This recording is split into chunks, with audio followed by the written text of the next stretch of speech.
start simple, right? You're not trying to boil the ocean here. Begin with a handful of core metrics that, as we discussed a little bit earlier, tie to the company strategy. There's no need to get too creative just yet. Before committing to your set of core metrics, be sure that you can support these. Make sure that you can support them, that you can support them consistently, reliably, accurately, and make sure that people know what they're looking at, and that they can understand how these core metrics illustrate that connection between what we're asking ourselves to do and what the company wants from these folks. Are there deviations that we ought to be aware of? Are we getting what we paid for? Are we paying too much? Are we paying too little? Are we spending money in the right areas? Are we spending the money in the areas that drive the seller behavior in support of the company strategy?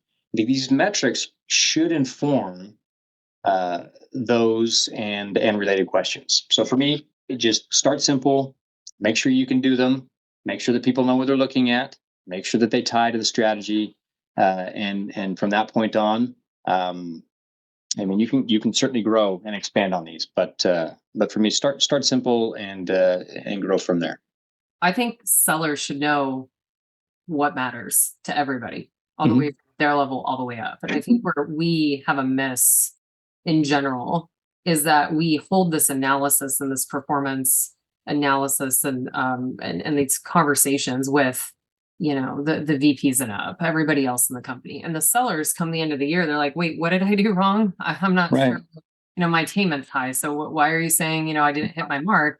We have for a while now, we do have an SPM tool, we have a forecast tool, so it does send signals. It can show it gives managers a coaching dashboard which presents a lot of stats, and they can have those honest conversations with reps every week, so there's no surprises on metrics and selling motions and velocity and attainment. But we're actually combining a couple of things there going forward here in the next few weeks. So on our kind of our BI tool platform, they are going to in real time at any time be able to see if they're an individual contributor, their information all the way up.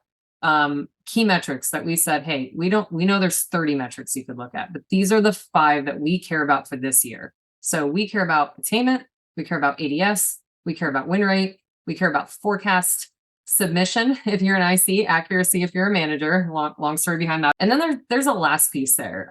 We care about your commitment to our company values, because we have found that reps can be really great in attainment and numbers, but we have a problem with some that don't align to company values, right? And those can be your egomaniacs on the team, the people that just aren't playing ball right, they're maybe disrespectful. We like to think we don't have a lot of those, but the problems present itself, and it's like, how can I let this star rep go?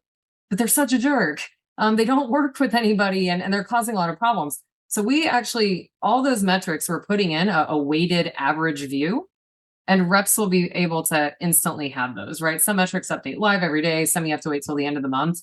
But we think this is that last piece because, again, what's been happening is end of the year comes, performance reviews happen, sales hates it because they're trying to close out a year. HR is all on them, right? Like, get it into Workday. And they're having to start from scratch. So what this does is it gives a playbook every month. You have that same view, that same performance scorecard, and you're able to focus on the metrics. The definitions are communicated, how it's in use is communicated. And come the end of the year, the managers shouldn't have a problem, right? They're just looking at those averages, pop that score in. Otherwise, right, likewise, the reps also shouldn't be surprised. And so that is my ideal state, is that these conversations happen at the rep level, and that we aren't the only ones, right, being in the circle of performance and comp review, aren't the only ones that know what's going on and where there's potential gaps.